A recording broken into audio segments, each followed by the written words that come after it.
Afternoon students.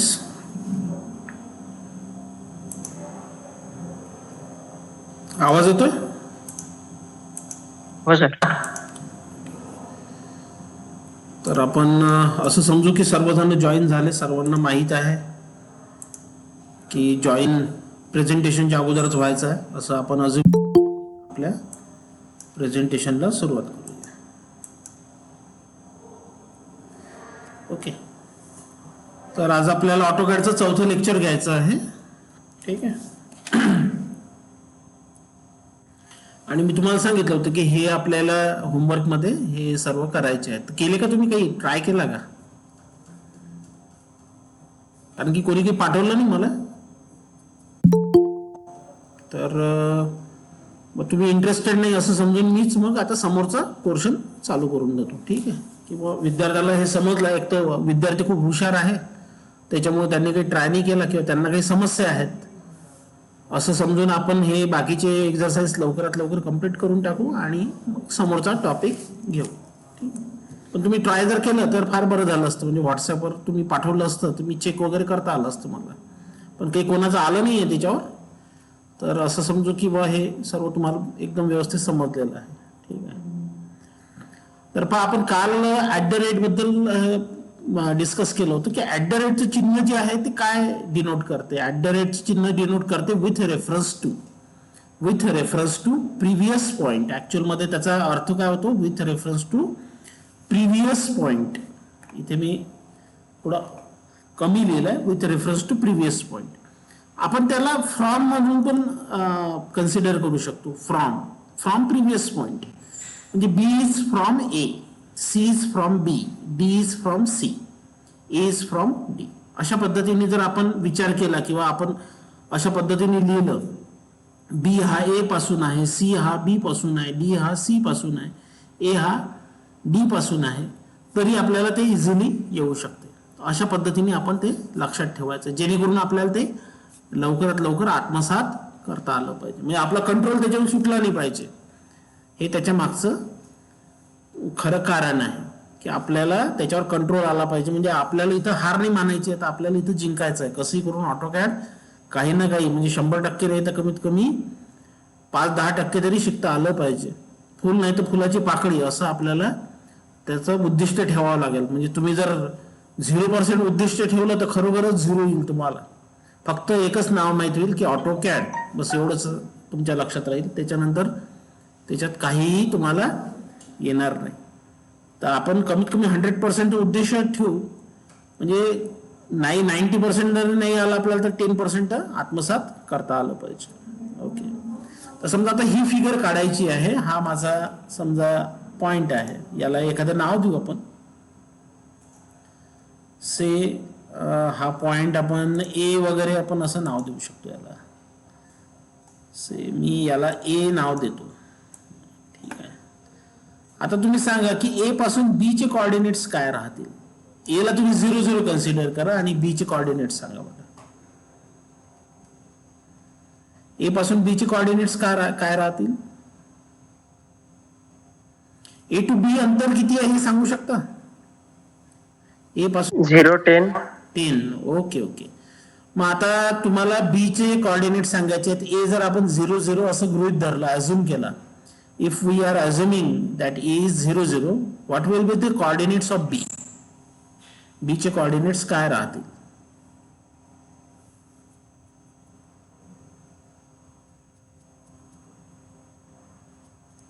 काय राहतील b चे coordinates?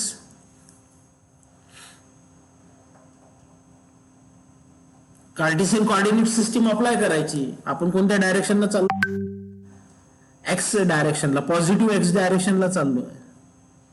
बी चे कॉर्डिनेट्स काय राहतील?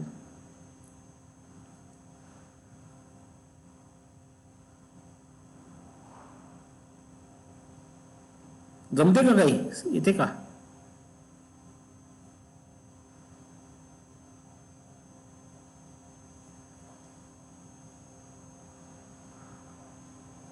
बी चे कॉर्डिनेट्स किती राहतील सांगता येईल?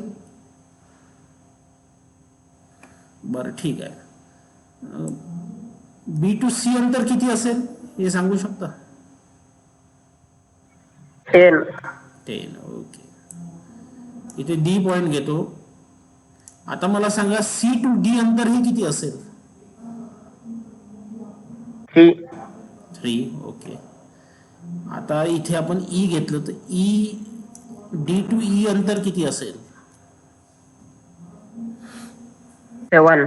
7. ओके, इथे एफ जर घेतला तर ई टू एफ अंतर किती असेल? 4.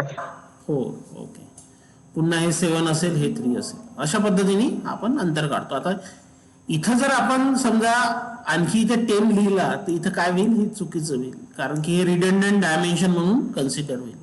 इथं 7 नाही लिहिता येत आपल्याला, कारण की हे रिडंडंट डायमेन्शन म्हणून कन्सिडर होईल. इथे 4 नाही लिहिता येत, हे चुकीचं आहे. इथं पुन्हा 7 नाही लिहिता येत, इथं पुन्हा 3 नाही लिहिता येत, कारण की 3 आपण ऑलरेडी लिहिला होता. त्याच्यामुळे इथे 3 जर केलं तर ते रिडंडंट डायमेन्शन म्हणून कन्सिडर होते आणि ते ड्रॉइंग रिजेक्ट होऊन जाईल. म्हणजे तुमचं ड्रॉइंग जरी करेक्ट असेल तरी ते डायमेन्शनसाठी रिजेक्ट होईल आणि ते पूर्णपणे रिजेक्ट होते ड्रॉइंग. रिडंडंट डायमेन्शन, एकही डायमेन्शन एक्स्ट्रा नको, त्याला आपण रिडंडंट डायमेन्शन असं म्हणतो, म्हणजे अनावश्यक डायमेन्शन. ओके, तर मग आता हे आपल्याला काढायचं आहे. तर याच्यापासून ए पासून बी पर्यंतचे कॉर्डिनेट्स आपल्याला पाहायचे. तर काय राहतील? साधारणतः एक्स ऍक्सिसवर आपण ट्रॅव्हल करतो, या डायरेक्शननी चाललो, म्हणजे पॉझिटिव्ह एक्स कॉर्डिनेट राहतील. याचे काय असू शकतात?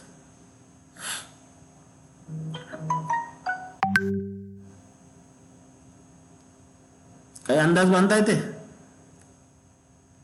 तर पॉझिटिव्ह एक्स कॉर्डिनेट आपण पहिले लिहितो, तर याचे कॉर्डिनेट्स राहतील 10,0.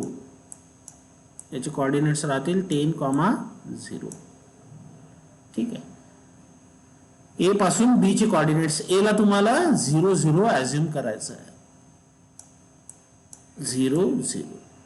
ए आपला हा 0, 0 झाला. 0 पासून आपण ए पासून बी वर गेलो, त्याचे कॉर्डिनेट्स राहतील 10,0. बी पासून आता सी वर चाललो आपण, म्हणजे कोणत्या डायरेक्शननी चाललो? आपण चाललो व्हर्टिकल डायरेक्शननी. हे कोणतं होतं? हॉरिझॉन्टल डायरेक्शन होतं, एच. हे होतं एच डायरेक्शन. हे कोणतं आहे? V direction. व्हर्टिकल डायरेक्शन, उभ्या डायरेक्शन झालो. बी पासून सी पर्यंत अंतर किती आहे? 10. आता आपण कोणत्या ऍक्सिसवर ट्रॅव्हल करून राहिलो? तर आपण व्हर्टिकल ऍक्सिस म्हणजे वाय ऍक्सिसवर ट्रॅव्हल करून राहिलो. हे अंतर कोणत्या ऍक्सिसवर राहील? वाय ऍक्सिसवर. जर आपला बी हा 0, 0 आहे, आपण असं कन्सिडर केलं की बा हा 0, 0 आहे, तर सी चे कॉर्डिनेट्स काय येतील? सी चे कॉर्डिनेट्स काय येतील? जमते का काही? सी चे 0, -10. 0, 10 प्लस 10. 0, -10. मायनस नाही येणार, प्लस येईल बेटा. म्हणजे अटेम्प्ट चांगला होता तुझा, पण प्लस येईल, कारण की आपण पॉझिटिव्ह डायरेक्शनने चाललो ना, त्याच्यामुळे वर चाललो ना, वर पॉझिटिव्ह डायरेक्शन, त्याच्यामुळे +10 येईल. ओके, पण एनिवे कमीत कमी तू बोलला हे फार महत्वाचं आहे, कारण की तू बोलला तर चान्सेस जास्त आहेत की नोकरी लागेल. मुका राहायला तर काहीच नाही लागणार. बोलण्यासाठी तुला पूर्ण मार्क देतो. आता आपला हा पॉइंट जो आहे, याला काय तुम्ही ABC म्हणून घ्या. याला सी पासून आपल्याला डी पर्यंत जायचं आहे. ठीक आहे. आता आपण कोणत्या डायरेक्शनने चाललो? Negative x डायरेक्शनने. निगेटिव्ह म्हणजे आपण या डायरेक्शनने चाललो, डावीकडे, लेफ्ट हँड साइड. सी पासून डी चे कॉर्डिनेट्स किती येतील? सी पासून डी चे कॉर्डिनेट्स किती येतील? चुकलं तरी चालते, चुकलं तर काही फाशी नाही आहे, आणि बरोबर आलं तर काही सोन्याचं मेडल भेटणार नाही आहे, गोल्ड मेडल नाही भेटणार आहे. पण आपण अटेम्प्ट करणं फार महत्वाचं आहे. 0, -3 येणार का सर? नाही, 0, -3 नाही येत, इथे येते -3, 0. आणि कॉमा हा महत्वाचा आहे बरं. -3, 0. ठीक आहे. तर हा आपला डी चे कॉर्डिनेट झाले. मग आता आपल्याला काय करायचं? सी ला शिफ्ट करायचं इकडे, किंवा 0, 0 ला इकडे शिफ्ट करायचं आहे. 0, 0 ला शिफ्ट करून टाकू आपण. 0 शिफ्ट करायसाठी काय करावं लागेल, हा नवीन आपल्याला ऍझ्युम करावा लागेल किंवा आता हा आपला नवीन 0 आहे. मग आता आपला हा ए झाला, बी झाला, सी झाला, डी झाला. हा डी पासून आपल्याला ई पर्यंत जायचं आहे. समजा हा ई आहे, तर आपला 0 काय आहे, हा डी. डी पासून आपल्याला ई पर्यंत जायचं आहे, तर ई चे कॉर्डिनेट्स काय येतील. आता आपण कसं चाललो, असं चाललो. ई चे कॉर्डिनेट्स काय येतील,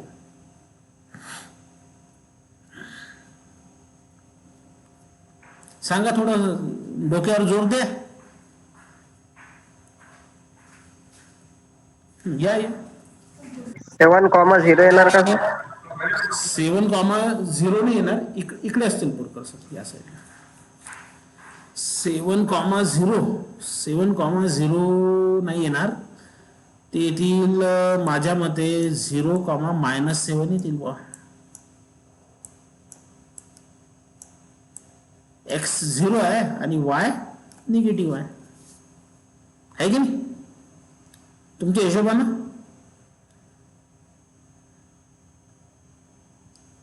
तुमच्या हिशोबानं 7,0 होते काय. एक्स ऍक्सिसवर नाहीच आहे ना, एक्स ऍक्सिसवर नाही मोमेंट, वाय ऍक्सिसवर आहे. एक्स 0 येईल आणि वाय -7 येईल, कारण की खालच्या डायरेक्शनने चाललो आपण. ठीक आहे.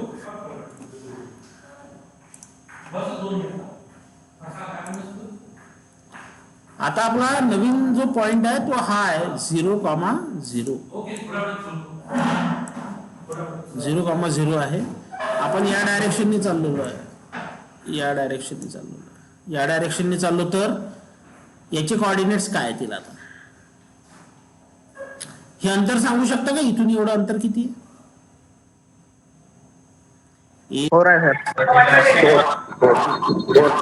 4. याचे कॉर्डिनेट सांगा किती येतील.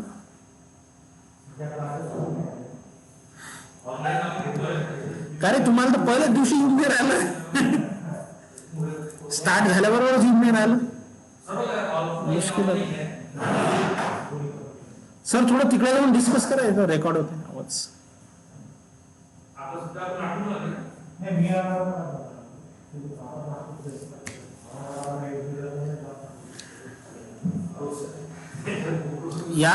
याचे कॉर्डिनेट्स काय येतील. याचे येतात -4,0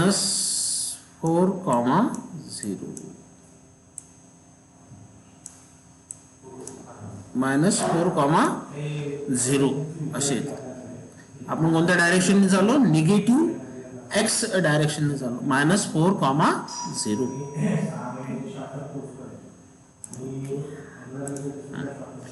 आता याला 0 अज्युम करा तुम्ही,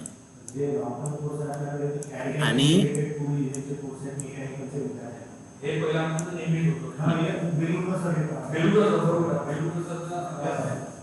आता वर जायचं आपल्याला. हे 7 अंतर आहे ना, तुम्ही सांगितलं 7.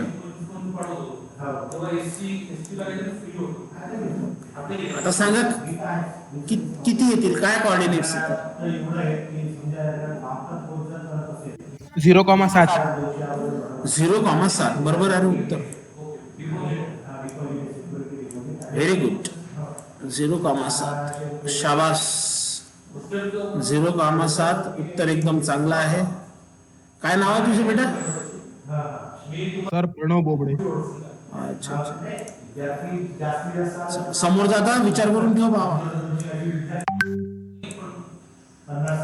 हे 0,0 आहे, इथून आपल्याला इकडे जायचं. याचे कॉर्डिनेट्स काय.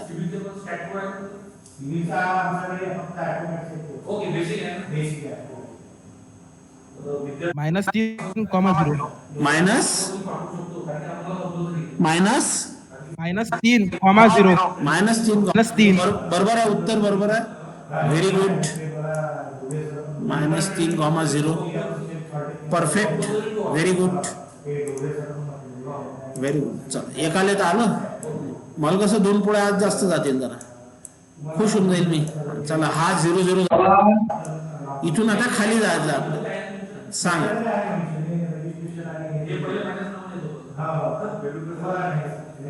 मास्तरला कसं आहे, एकाले जरी आलं पाहिजे, नाही ना मग मास्तर असफल होऊन जाते. मग काही ना काही आलं पाहिजे, नाही तर मग चौथं लेक्चर आहे आणि काहीच येऊन नाही राहिलं विद्यार्थ्याला, मग मास्तर एकदम डिसमूड होऊन जाते. हा, सांगा आता इथून खाली चाललो आपण, कोणतं डायरेक्शन आहे? खाली, निगेटिव्ह डायरेक्शन. 0-10. तिकडे जाऊन डिस्कस करा सर, आवाज रेकॉर्ड होतोय. बोरकर सर, हा आवाज रेकॉर्ड होतोय, तिकडे जाऊन डिस्कस करा. 0-3. 0, हा 0 -3. -3 की 3? 3. 10, हा 10. आता आपण काय झालं की ज्या पॉइंटला स्टार्ट केलं होतं त्या पॉइंटला आपण येऊन पोहोचलो, तिथं आपण पुन्हा आलो आहे. ओके, आता आपल्याला आपली ही कमांड जी आहे ती कॅन्सल करायची आहे. ही कमांड आता कॅन्सल करायची. कॅन्सल साठी तुम्ही काय वापराल?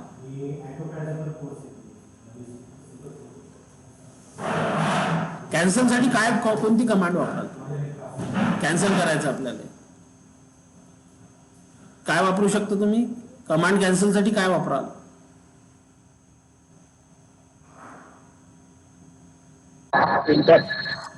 एंटर नाही वापरतायत. कमांड कॅन्सल साठी मी कालच सांगितलं होतं काय वापरायचं. मी इथे हिंट देतो तुम्हाला.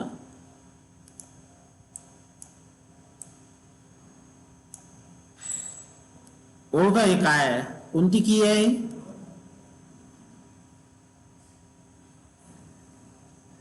कॅन्सल करायची ESC की.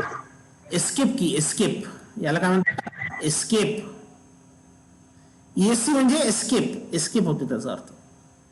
ESCAPE escape. एस्केप म्हणजे रद्द करणे, कॅन्सल करणे.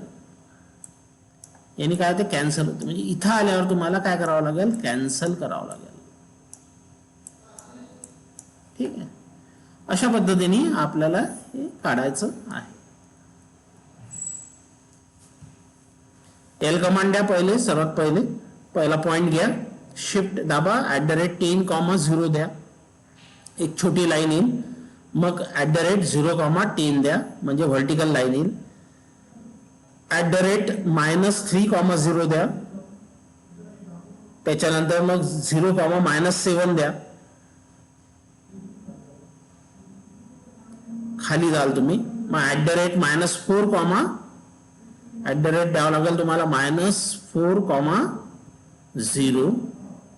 नंतर द्यावं लागेल @0,7, म्हणजे वर जाल तुम्ही. @-3,0 द्यावं लागेल, @-3,0, आणि मग @0,-10. आणि इथे एस्केप करायचं तुम्हाला. हे झालं की एस्केप करायचं. एस्केप म्हणजे कॅन्सल होऊन जाईल. नंतर Z एंटर, E एंटर द्यायचं आहे, म्हणजे झूम एक्सटेंड ही कमांड आहे. आणि Z डबल एंटर जर केलं तर तुम्हाला हे झूम ऍडजस्ट करता येईल. याला आपण डायनॅमिक झूमिंग असं म्हणतो. अशा पद्धतीने आपल्याला हा U काढायचा आहे. आता वाटते तरी तुम्हाला एकदम सिंपल, पण ते काढायसाठी फिगर तुम्हाला खूप कॉन्सन्ट्रेशन ठेवावं लागतं. कॉन्सन्ट्रेशन म्हणजे कमीत कमी आपल्याला मनात किंवा एखाद्या कागदावर तुम्ही लिहून पाहिलं तर तुम्हाला ते येऊ शकते. म्हणून मी तुम्हाला सांगितलं होतं की कागदावर लिहा तुम्ही, कारण की जर तुम्ही मनातल्या मनात आकडेमोड केली ना तर ते मुश्किल आहे, त्याच्यात कन्फ्युजन होते. कागदावर जेव्हा आपण लिहितो ना, आपण 90% आपला ब्रेन वापरतो. जेव्हा आपण फक्त वाचतो तेव्हा 50%च ब्रेनचा यूज होतो. हे एक सायन्स आहे की when we are writing something we are actually concentrating 90% on that. आणि जेव्हा आपण फक्त वाचतो पण लिहून पाहत नाही त्यावेळेस मात्र आपण 50%च यूज करतो. म्हणून मी तुम्हाला सांगितलं होतं की तुम्ही जे होमवर्क आहे त्याच्यात ते कोऑर्डिनेट्स ते लिहा आणि मला व्हॉट्सअपवर पाठवा, जेणेकरून मी तुम्हाला सांगू शकेल की हे ओके आहे की चुकलेलं आहे की बरोबर आहे. तुम्ही ते पाठवलं नाही. कारण असू शकतात. एक तर म्हणजे तुम्हाला समजलंच नसेल, किंवा मग पूर्ण समजलं असेल, किंवा तुम्हाला कंटाळा आला असेल. काही असो, कंटाळा आला असो की समजलं असो की नसो, आपल्याला तर ते करायचंच आहे. त्याच्यामुळं आपण ते शिकू. आता किती जणाला येतं तो एक मात्र प्रश्न आहे. ठीक आहे, तर अशा पद्धतीने आपण हा U काढायचा. म्हणजे याच्या कमांड्स कशा राहतील तर अशा पद्धतीने राहतील. एल तुम्हाला द्यायचं, पहिले एंटर करायचं, त्याच्यानंतर लेफ्ट माउस बटन क्लिक करायचं. हे कशासाठी असते left mouse button? Specify first point. जेव्हा आपल्याला ऑटोकॅड विचारते स्पेसिफाय फर्स्ट पॉइंट, तेव्हा आपल्याला नेहमी लेफ्ट माउस बटनच क्लिक करायचं असते. स्पेसिफाय फर्स्ट पॉइंट म्हटलं त्यानं की आपल्याला हे जे आलं ना, तर हे लेफ्ट माउस बटन क्लिक करायचं. लेफ्ट माउस बटन म्हणजे कोणतं? माउसला ऍक्च्युअल मध्ये एक मिडल बटन असते, एक राईट बटन असते आणि एक लेफ्ट असते. लेफ्ट म्हणजे डावीकडचं. आपला हात, डावा हात ज्या साईडला आहे तिकडचं जे आहे ते लेफ्ट माउस बटन, ते करायचं. नंतर स्पेसिफाय नेक्स्ट पॉइंट, मग 10,0 एंटर करायचे कोऑर्डिनेट्स. इथं एंटरची की दाबायची. हे चिन्ह जे आहे हे एंटरचं आहे. हे आता आपल्याला दाखवता नाही येत, तर प्रत्येक ठिकाणी एंटर हे प्रेस करणं आवश्यक आहे. प्रत्येक ठिकाणी आपण असं एंटर प्रेस करायचं. म्हणजे हे आपण दाखवलं नाही तरी पण हे प्रत्येक वेळेस मी एंटर दिलेलं आहे. आता हे आपल्याला समजून घ्यावं लागेल किंवा हे टाकलं की. आणि लास्ट मध्ये काय करायचं? लास्ट मध्ये एंटर न दाबता एस्केप दाबायचं, म्हणजे कॅन्सल होऊन जाईल. हे कॅन्सल कशामुळे होते? आपले फिगर कंप्लीट झाले, तर याच्यासाठी एस्केप की दाबायची. एस्केप की कुठे असते? आपल्या कीबोर्डवर सर्वात कोपऱ्यात मध्ये, लेफ्ट हँड साइडला सर्वात वर आणि कोपऱ्यामध्ये एकदम एस्केप की असते. म्हणजे एकच ती की लगेच शोधता येते, कारण की ती एस्केप की कोपऱ्यामध्ये असते सर्वात वर. कोणत्याही कीबोर्डवर एस्केप की तुम्हाला इझिली दिसून जाईल.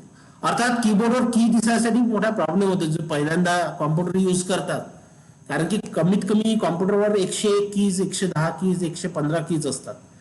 अशा टाईपची कीबोर्ड येतात. त्याच्यामध्ये विद्यार्थी जो पहिल्यांदा जीवनात कधीच कॉम्प्युटर यूज नाही केला आणि फर्स्ट टाइम बसलेला आहे, त्याला मोठा प्रॉब्लेम येते. हा एक प्रॉब्लेम येईल तुम्हाला ज्यावेळेस तुम्ही ती कराल, तर ते @ दिसत नाही, शिफ्ट दिसत नाही, एस्केप की दिसत नाही, हा एक प्रॉब्लेम येतो. त्याच्यावर सोल्युशन काय आहे? उत्तर काय? जास्तीत जास्त प्रॅक्टिस करणे. जितकी जास्त प्रॅक्टिस कराल तितकं तुम्हाला ते सोपं जाईल. याच्यामध्ये इंटेलिजन्स हा पार्ट नसतो. म्हणजे ऑटोकॅड हे असं आहे की हा कोणताही विद्यार्थी कितीही त्याचा इंटेलिजंट क्वेश्चन कमी असो, म्हणजे त्याची बुद्ध्यांक कितीही कमी असो, त्याने जर प्रॅक्टिस केली तर तो मास्टर बनू शकतो याच्यामध्ये. त्याच्यात असं फार काही इंटेलिजन्सचा पार्ट नाही आहे, फार असं काही कॉम्प्लिकेटेड नाही आहे. फक्त याच्यात प्रॅक्टिसची गरज असते. जितकी जास्त प्रॅक्टिस तितकं ते फास्ट तुम्हाला येईल.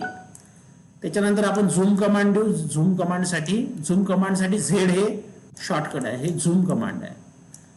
तुम्ही म्हणा झूम कमांड कशासाठी सर? तर ते झूम कमांड याच्यासाठी द्यावं लागते की ती खूप छोटी होते ती फिगर. 10 mm म्हणजे खूप कमी अंतर झालं, ते एवढंच होतंय. इतकं छोटं अंतर जे आहे ते दिसणार नाही आपल्याला, फिगर एकदम छोटी दिसेल. ती स्क्रीनवर मोठी दिसली पाहिजे, याच्यासाठी झूम कमांड द्यायची. झेड एंटर करायचं. झेड एंटर केल्याच्या नंतर ई एंटर करायचं. ई काय आहे? ई आहे एक्सटेंड. ईचा अर्थ काय होतो? एक्सटेंड. EXTENT, extend. एक्सटेंडचा अर्थ काय होतो तर ते मी तुम्हाला पुढच्या स्लाइड मध्ये समजावून सांगतो. आता हे जे आहे एक्सटेंड, झूम एक्सटेंड, हे एक्झॅक्टली काय आहे? एक्सटेंडचा अर्थ होतो की एक्सटेंड म्हणजे बाउंड्री जिथपर्यंत आहे तिथपर्यंत त्याला झूम करणे. To the extend of boundaries of the screen, असा त्याचा अर्थ होतो. म्हणजे झूम किती करायचं तर बाउंड्री जोपर्यंत आहे तिथपर्यंत, स्क्रीनची जेवढी बाउंड्री आहे तिथपर्यंत त्याला झूम करायचं, त्याला म्हणतात एक्सटेंड. आपण कमांड काय वापरतो? Z enter, E enter, zoom extend. Extend म्हणजे काय हे तुम्हाला मी इथे प्रॅक्टिकली करून दाखवतो. ऑटोकॅड स्टार्ट करू. ठीक आहे, ऑटोकॅड स्टार्ट करू आणि त्याच्यावर करून बघू. हे आपलं ऑटोकॅड आहे.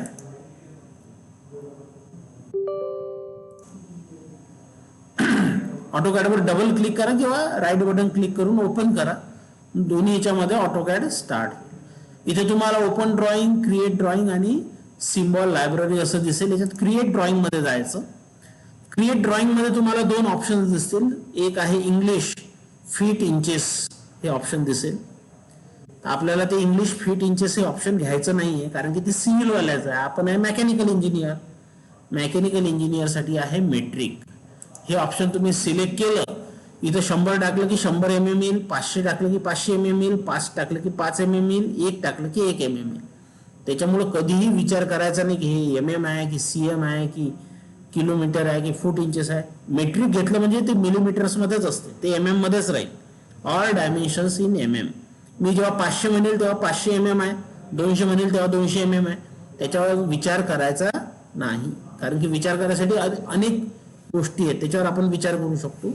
याच्यावर विनाकारण विचार करत बसायची गरज नाही. ठीक आहे.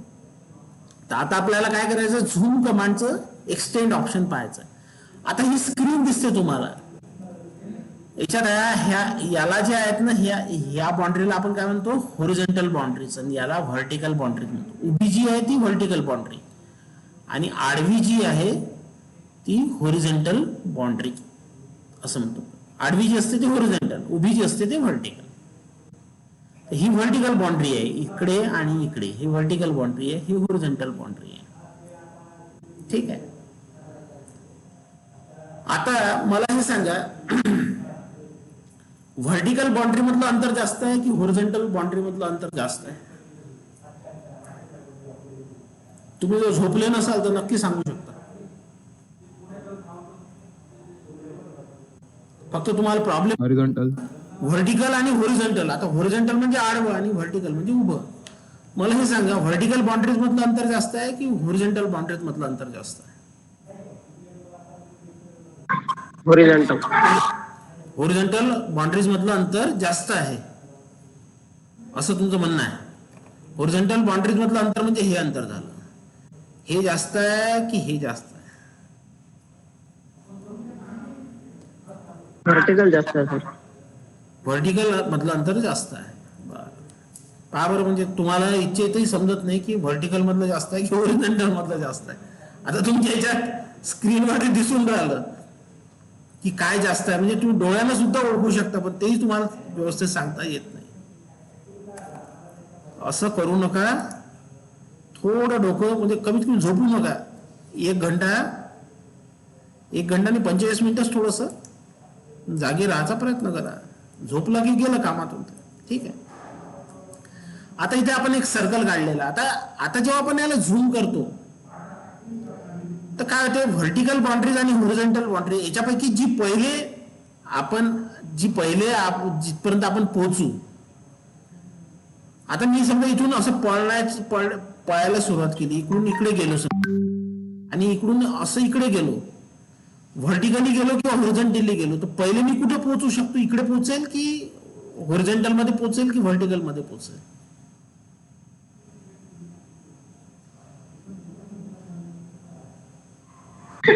व्हर्टिकल मध्ये. व्हर्टिकल मध्ये मी पहिले पोहोचेल. हे अंतर जास्त आहे ना, हे अंतर जास्त आहे, त्याच्यामुळे व्हर्टिकल मध्ये आपण उशिरा पोहोचू. हे अंतर जास्त आहे, हे अंतर कमी आहे. तर मी पळत पळत गेलो, समजा इकडून इकडे गेलो तर इकडे लवकर पोहोचेल, इकडे जर गेलो तर इकडे उशिरा पोहोचेल, कारण की हे अंतर जास्त आहे. ठीक आहे.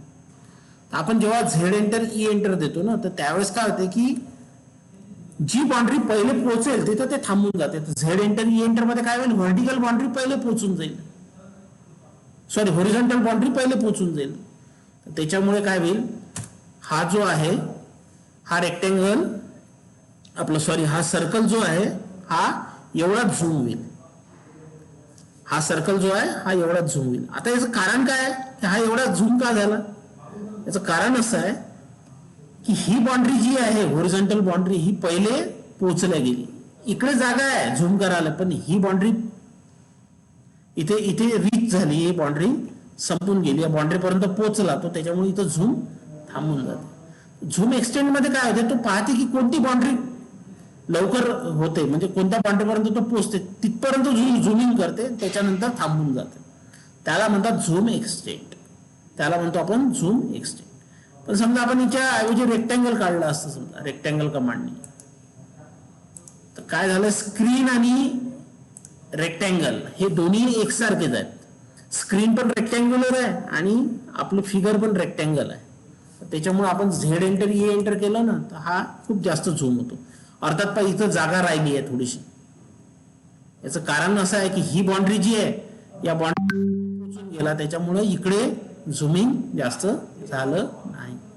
तर एक्सटेंडचा अर्थ काय होतो? एक्सटेंडचा अर्थ होतो की जोपर्यंत बाउंड्री तुमची पोहोचत नाही तोपर्यंतच ते झुमिंग होते. एक वेळा बाउंड्रीपर्यंत पोहोचला, जी बाउंड्री लवकर पोहोचली तिथं झुमिंग थांबून जाते. आता इथं 2 सर्कल आहे, मी इथं कमांड दिली झेड एंटर ई एंटर, हे थोडेसे झूम झाले. आता याच्यात काय झालं, आपली होरिझॉन्टल बाउंड्री जी आहे ती रीच झाली. हा होरिझॉन्टल बाउंड्री पर्यंत पोहोचून गेला आणि व्हर्टिकल बाउंड्री मध्ये अजूनही जागा आहे, पण होरिझॉन्टल बाउंड्रीची मर्यादा संपली त्याच्यामुळे इथं झुमिंग थांबून जाते. तर हे जी कमांड आहे ही काय करते, तुमचा ऑब्जेक्ट कसा आहे, किती ऑब्जेक्ट आहे त्याच्यावरती काम करते. समजा आपला इथे एक ऑब्जेक्ट आहे, इथे एक ऑब्जेक्ट आहे, आपण झेड एंटर ई एंटर केलं तर असं येईल. पण जर एखादा ऑब्जेक्ट आपण काढलेला ऑब्जेक्ट, समजा एक ऑब्जेक्ट असा आहे, दुसरा ऑब्जेक्ट असा आहे मोठा आहे, आणि आपण काय केलं याच्यात तिसराही ऑब्जेक्ट काढून ठेवलेला आहे इथून, आणि आपल्याला स्क्रीनवर मात्र 2च ऑब्जेक्ट दिसून राहिलं. आपल्याला असं वाटतं की बा झूम एक्सटेंड केल्याने हे 2 ऑब्जेक्ट मोठे होतील, तसं होत नाही, उलट होते. इथं काय होते, झूम एक्सटेंड केलं की तो काय करते, तिन्ही ऑब्जेक्टला त्या स्क्रीन मध्ये फिट करण्याचा प्रयत्न करते. तिन्ही ऑब्जेक्ट स्क्रीन मध्ये फिट करेल, तर त्याच्यामुळे काय होईल, ऑब्जेक्ट मोठे नाही होणार, छोटे होतील, उलट होईल.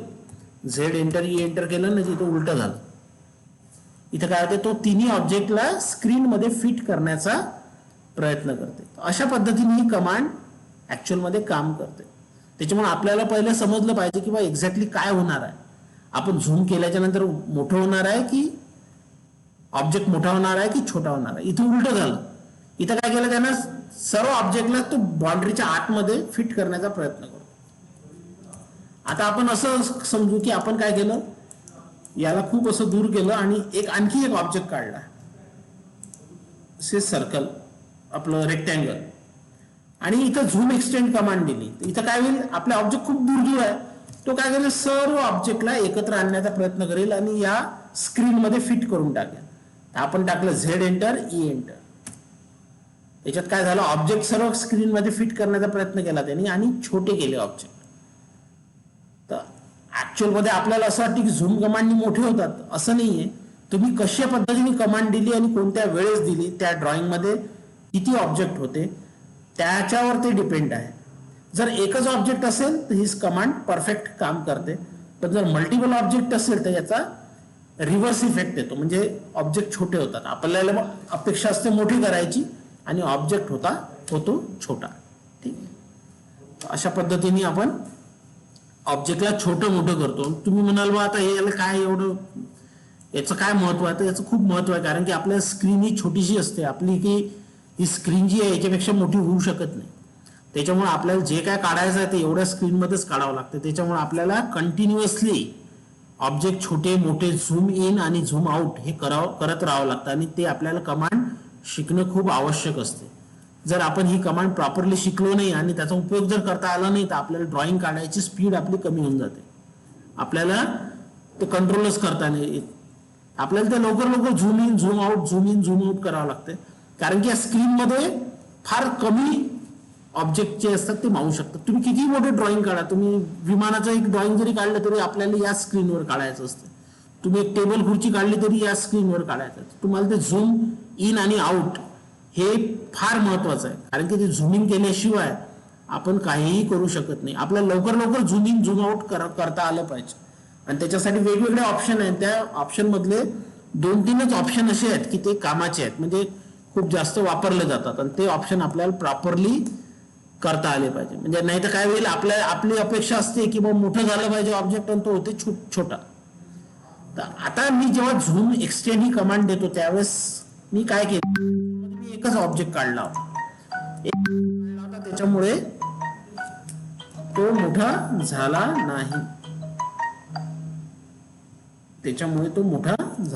नाही. सॉरी, तो छोटा झाला नाही, मोठा झाला, छोटा झाला नाही. एकच ऑब्जेक्ट असेल तर तो प्रॉब्लेम येत नाही. आपल्याला आणखी एखादा आपण ऑब्जेक्ट काढून पाहू. आपल्याकडे ऑब्जेक्ट भरपूर होते. त्यातला एखादा ऑब्जेक्ट आपण काढून घेऊ आपल्या याच्यातला एक ऑब्जेक्ट घेऊन घेऊ आपण.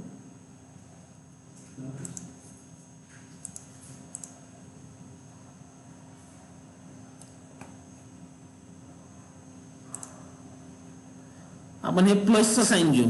आता हे कसं आहे 5 आणि 3 एवढंच अंतर आहे याच्यात.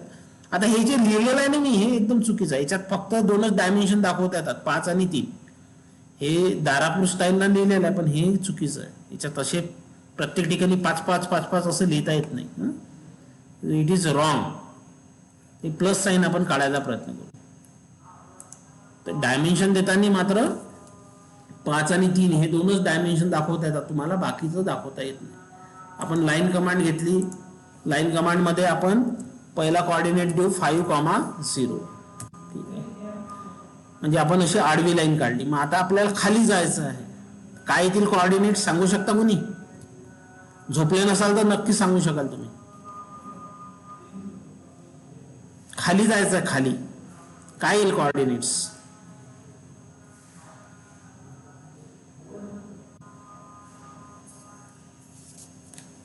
0 - 5 हा 0, -5 शाबास. @ द्यावं लागेल ना. @0, -5. आता नेहमी सांगताना @0, -5 असं सांगायचं. 0, -5 जर सांगितलं तर तू लिहिताना तसंच लिहिशील, @ सोडून देशील आणि मग ते चुकून जाईल. पाहता असं आलं. आता काय येईल याच्यानंतरचे सांगा. @ 5,0 5 नाही रे 3 आहे ना आता राजा. प्लस साईन काढून टाकलं. सॉरी सर 3 नंतर लक्षात घ्या आणि 3 न सांग. मग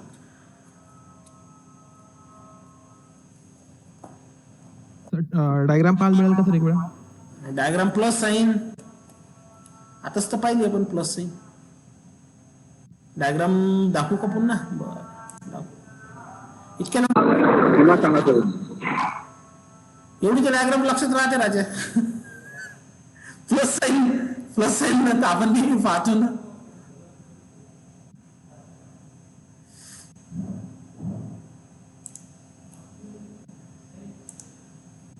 हे प्लस साईन हेच काढून टाकलो ना आपण. हो सर. हे काढायचं आहे. हे काढलं आपण. इथून इतकं इथपर्यंत झाला. आता जायचं आहे.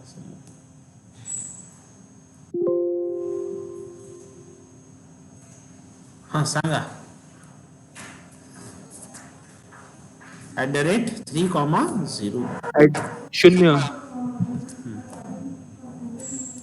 काहीतरी डबल @डबल झालं होतं. 3, 0 पुन्हा देतो. डबल प्रेस झालं होतं. @3, 0. हा त्याच्यानंतर पुन्हा वरचे कोऑर्डिनेट सांगा. आता @तर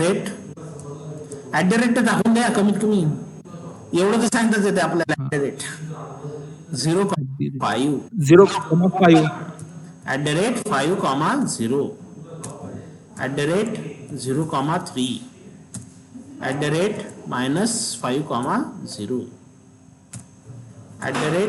0, 5 म्हणून मी झोपता येत बाबा. झोपावाला नाहीच आहे ना. शिवाजी महाराजांची कहाणी सांगत असते तो झोपूनही ऐकता आली असते. पण याच्यात 5 लागते राजा. 0, -5 @-5, 0,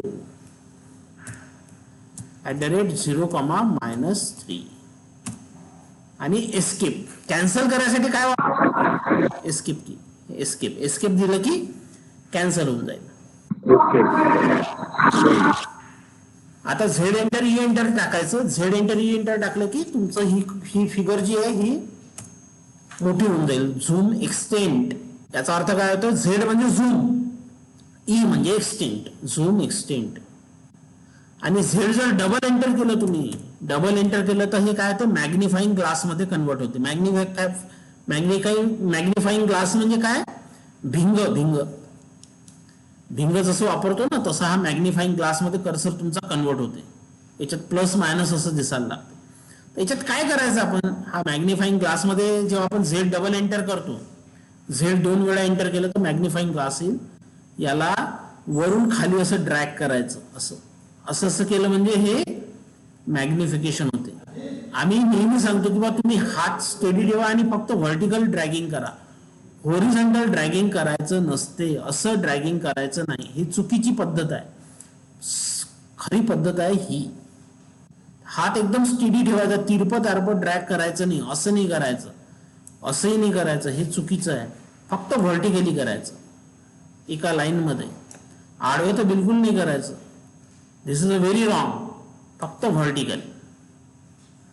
तर असं करायचं, असं ड्रॅगिंग केल्यानेच तुम्हाला प्रॉपर इफेक्ट मिळतो. आणि असंच सजेस्ट केलेलं आहे. जे ऑटोकॅडचं पुस्तक आहे, ऑटोकॅडचं पुस्तक जे आहे, ऑटोकॅडचा एक मोठा ऑथर आहे जॉर्ज ओमुरा नावाचा. जॉर्ज ओमुराने सांगितलेलं आहे की तुम्ही नेहमी असं करा. त्याचं काही रिझन असेल की नाही, रिझन हेच आहे की आपण व्हर्टिकल ड्रॅगिंग केलं तरच त्याचा इफेक्ट येतो, होरिझॉन्टल ड्रॅगिंग केलं तर त्याचा इफेक्ट येणार नाही. त्याच्यामुळे लक्षात ठेवायचं की फक्त असं एका लाईनीमध्ये हे करायचं. आता तुम्हाला चॉईस आहे, तुम्ही काही करू शकता, पण काहीही करून फायदा नाहीये. चुकीची सवय लागली तर ऑटोकॅडवरचं कंट्रोल तुमचं चाललं जाईल आणि ऑटोकॅड येणारच नाही. मग तुम्ही लगेच प्रेक्षक बनून जाल. इकडे कीर्तन चालू राहील, तुम्ही म्हणून वा वा काय मस्त निघून राहिलं, पण तुम्हाला स्वतःला काहीच काढता नाही येणार है ना. डिप्लोमा घेऊन जाल पण नॉलेज इथंच राहून जाईल. विक्रमशिला पॉलिटेक्निकची प्रॉपर्टी राहील ते नॉलेज आपल्या, आणि आपण आपल्या हातात डिप्लोमा येऊन जाईल. तिकडे नोकरी लागायचा प्रॉब्लेम येईल, आहे की नाही. त्याच्यासाठी जसं सांगितलं तसं करा. व्हर्टिकल ड्रॅगिंग हे असं करायचं. ठीक आहे. तर आता आपण इथे आज स्टॉप करू. आता तुम्ही काय करा, ज्या राहिलेल्या फिगर आहेत किंवा ज्या झालेल्या फिगर आहेत त्याही केल्या तरी चालते. आपण ज्या पहिली फिगर केली, दुसरी फिगर केली, म्हणजे पहिली फिगर होती आपला एक रेक्टँगल, त्याच्यानंतर दुसरी फिगर होती पायऱ्या, म्हणजे पायऱ्या केल्या होत्या आपण, आणि तिसरी फिगर आपण काय काढली, प्लसचं साईन. हे जरी केलं तुम्ही एका कागदावर जर लिहिलं, फिगर काढायची कागदावर, एक छोटीशी फिगर काढायची कागदावर आणि त्याच्या खाली @@ करून कॉर्डिनेट्स लिहायचे. @ मात्र लिहायचं, @ विसरायचं नाही. @ करून कॉर्डिनेट्स लिहायचे आणि एंटरचं साईन मारायचं आणि ते मला पाठवायचं व्हॉट्सअपवर. तेवढं जरी केलं तरी तुम्ही भरपूर शिकले असं म्हणायला काही हरकत नाही. तेवढी मी केलं तर मग मात्र तुमचं याच्या समोरचं काम कठीण आहे, हे मात्र मी गॅरंटी देतो. कारण की इतकं जर नाही केलं आपण, आता 4 लेक्चर झाले, आपण 4 तास त्याच्यावर वाया घालवले. 4 GB चा डाटाही गेला असेल आपला, एका घंट्याला 1 GB या पद्धतीनं. 4 GB चा डाटाही गेला, मास्टरचाही टाइम गेला, तुमचाही टाइम गेला. तुम्ही तुमच्या जीवनातला अमूल्य वेळ आम्हाला दिला, पण त्याचा उपयोग काही झाला पाहिजे. त्याच्यासाठी थोडं प्रॅक्टिस करणं आवश्यक आहे. फक्त कागदावर तुम्ही कॉर्डिनेट्स लिहा. नवीन फिगरचे नाही लिहिता आले तर जुन्या फिगरचे लिहा आणि पाठवा. ठीक आहे. त्याच्यात कॉपी नका करू, कारण की कॉपी करून आपल्याला काही इथं गोल्ड मेडल भेटणार नाहीये आणि चुकलं तर ते फाशीची शिक्षा पण होणार नाहीये. दोन्ही गोष्टी आहे, गोल्ड मेडलही भेटणार नाही, फाशीची शिक्षा होणार नाही. त्याच्यामुळं आजच्या दिवस इमानदारीनं करून ते पाठवायचा प्रयत्न करा. ठीक आहे. आज आपण इथे स्टॉप करू. थँक्यू.